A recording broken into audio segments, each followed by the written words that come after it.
আসসালামু আলাইকুম সবাইকে। আজকে এইচএসসি 2025-এর রেজাল্ট প্রকাশ হয়েছে অ্যান্ড এই জন্যই আমার মূলত আজকে ভিডিওটা ওপেন করা। আমি আজকে দেখলাম রেজাল্ট পাবলিশ হওয়ার পর যে এইবার এইচএসসির পাশের হার হলো মাত্র 58.83%। অর্থাৎ 100 জনে 58 জন পাশ করছে অ্যাভারেজ, 11টা শিক্ষা বোর্ড থেকে টোটাল। তার মানে অনেক ফেইলের হার এবার। এখন আমার কথা হলো সকল শিক্ষার্থী এবং সকল প্যারেন্টসদের জন্যই, যে যা হওয়ার হয়ে গেছে এটা নিয়ে এখন আপসেট করার কিছু নাই। এখন যদি চিন্তা করি যে আমার এইচএসসি রেজাল্ট খারাপ হয়েছে তার মানে আমার লাইফ শেষ, আমার সব শেষ, তাহলে এটা সম্পূর্ণ ভুল ধারণা। এটা সকল শিক্ষার্থীদের জন্য বলা। এবং প্যারেন্টসরা আমি জানি যে তারা খুব কষ্ট করে তাদের সন্তানদেরকে মানুষ করে। আমার বাবা মা আমার জন্য খুব কষ্ট করে আমাকে পড়াশোনা করাইছে। তো প্রত্যেকটা বাবা মা আশা করে তার সন্তান খুব ভালো রেজাল্ট করবে, খুব ভালো কিছু করবে, সমাজে তার মধ্যে মুখ উজ্জ্বল করবে। তার মানে এই না যে রেজাল্ট খারাপ করছে মানে সমাজে আর মুখ দেখানো যাবে না, সমাজে তাদের মাথা নিচু করে চলতে হবে। বিষয়টা এরকমও না। রেজাল্ট যাই করছে, প্রত্যেকটা শিক্ষার্থীও চেষ্টা করে তার রেজাল্ট ভালো করার জন্য, সে পরীক্ষায় আপ্রাণ চেষ্টা করে ভালোভাবে লেখার জন্য। যদি সে আপ্রাণ চেষ্টা না করতো তাহলে পরীক্ষার স্যারের ফাঁকে ফাঁকে আমরা কেউ দেখা লেখার চেষ্টা করতাম না, আরেকজনের খাতায় একটু উকিঝুঁকি দিতাম না। কজ আমরা চাই সবাই ভালো করতে, এই জন্য আমরা উকিঝুঁকি দিয়ে থাকি। তো এখানে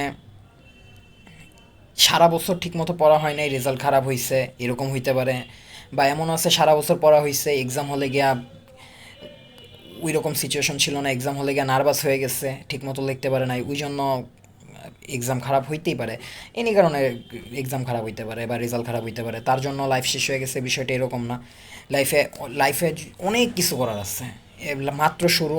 রেজাল্ট খারাপ হইলেও লাইফে শাইন করা যায়, রেজাল্ট খারাপ হইলেও লাইফে ভালো কিছু করা যায়।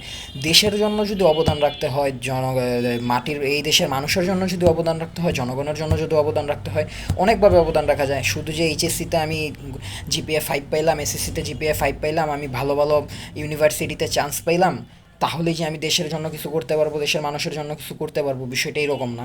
আলটিমেটলি আমাদের সকলের লক্ষ্য হচ্ছে দেশকে সুন্দরভাবে সাজানো, দেশের মানুষের জন্য কোনো কিছু করে যাওয়া।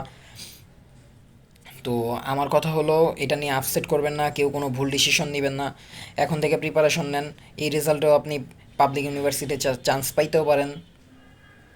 যারা ভালো করছেন তারা তো অবভিয়াসলি পাবেন।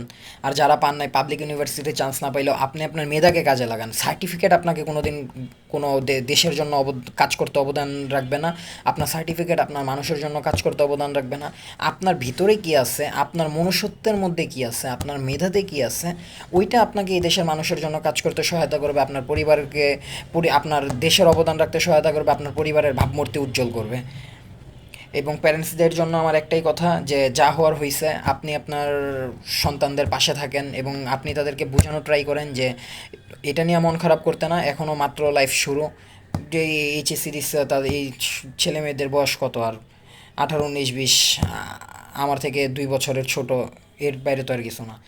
তো আমিও যখন রেজাল্ট খারাপ করছিলাম তখন আমাকেও এভাবে আমার প্যারেন্টসরা বুঝাইছে, অ্যান্ড দেন আমি ওইভাবে ফিল করছি, আর নয় আমিও হয়তো বিপথে চলে যেতে পারতাম। তো আলটিমেটলি এটাই আমার কথা আর কি।